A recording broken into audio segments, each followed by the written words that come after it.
Parsley here. I'm here to see my favorite student. That is you. I have a rain stick today, and this is a real rain stick, but you can find plastic models of these too. And really, the main places I've seen these would be like at national parks or state parks, things like that in the gift shop. You probably can find it online, I forget that.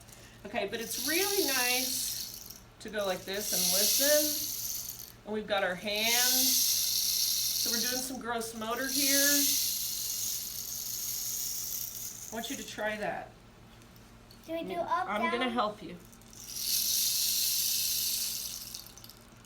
Does it sound like rain? Yeah?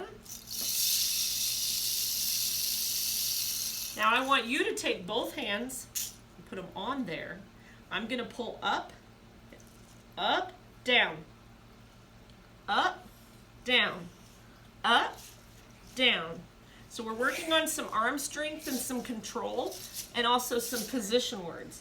Okay, now we're going to go side to side. Left, right. Or you can go back and forth. Back and forth. Now go forwards, backwards. Forwards, backwards.